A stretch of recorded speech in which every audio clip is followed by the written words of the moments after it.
Rate velocity and current. The rate of flow of charges through any cross-sectional area is known as current. For example,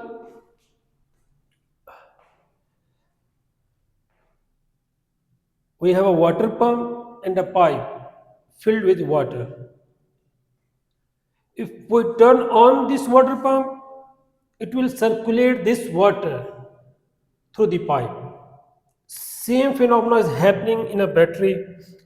In a battery, there is negative charges on one side and a positive charges on the other side.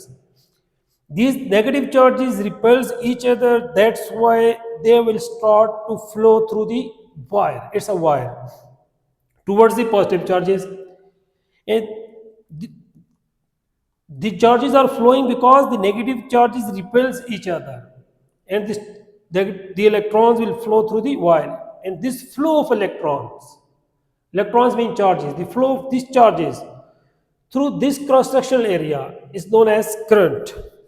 Flow of charges through cross-sectional area. Flow of charges per unit time through cross-sectional area is known as current. What is current? The rate of flow of charges through any cross-sectional area. I am taking this one cross-sectional area. Through any cross-sectional area in unit time is called current. The definition: the rate of flow of charges through any cross-sectional area is called current. Now, it's similar to, we know that the rate of change of displacement is called velocity. The rate of change of velocity is called acceleration. Similarly, the rate of flow of charges through any cross-sectional area is called current. It's same like that. Now,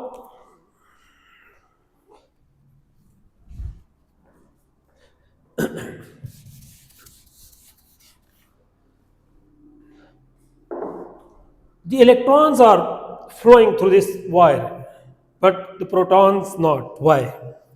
For example,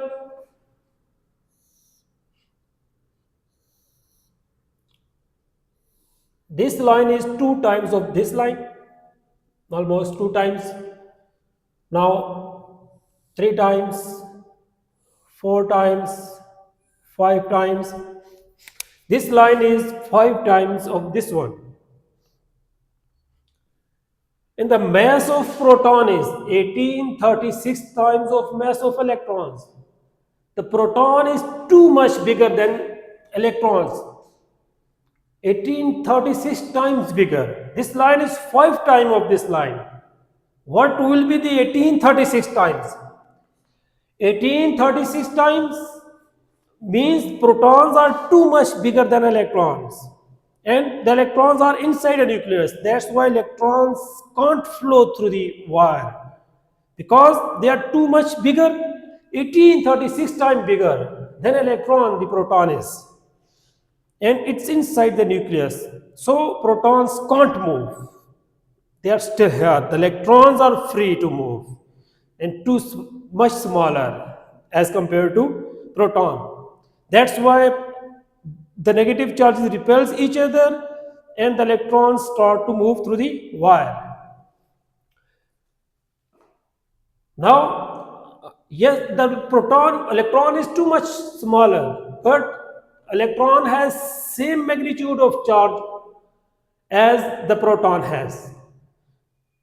The charge on proton and electrons are equal in magnitude, but opposite in signs. Proton has positive charges and the electron has negative charges.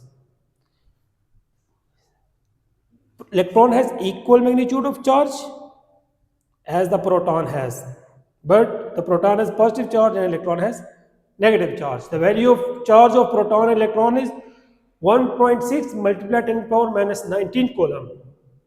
It's minus 1.6, it's plus 1.6 multiplied 10 to the power minus 19 coulomb. Now, it's a current. The rate of flow of charge through any cross-sectional area is known as current. Current is represented by I. charge represented by q, time is represented by t. Now, what is conventional current and electric current? In the early days of studying electricity, before advanced technology and deep knowledge of atomic structure, in the early days of studying electricity, the scientists considered that the current is because of the flow of protons. At that time, the technology was not so advanced. So they considered that the current is because of the flow of protons from positive terminal to the negative. And this current is named as conventional current. That was wrong, but the flow of positive charges from positive terminal of the source means battery, to the negative terminal. From the positive terminal to the negative. From the positive terminal of the battery to the negative is known as conventional current. What is electric current? Electric current is the actual current, the flow of electrons from flow of negative charges from negative terminal to the positive terminal. Electric current is the flow of negative charges from negative terminal of the source means battery, to the positive terminal. They are both are in opposite in direction but have same effect. As conventional current is from positive terminal to the negative,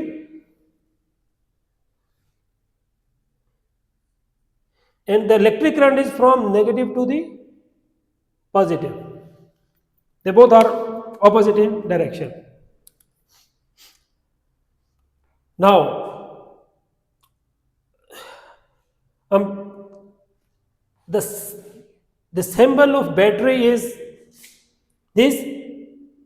The smaller line shows the negative terminal, and the bigger line shows the positive terminal. Electrons moves from negative terminal. This is a switch, and here we have a bulb. Now the circuit is open, means the switch is off. The circuit is open. If we close this circuit, these electrons will move. They will start to flow. This electron will move through the bulb, and bulb will be on. This will move from this bulb and towards this positive terminal of the battery. The bulb will be on. Now, Fermi velocity and drift velocity. Every metal, it's a piece of metal. I have a metal piece and a plastic. This metal has free electrons that are moving randomly. It's a piece of metal.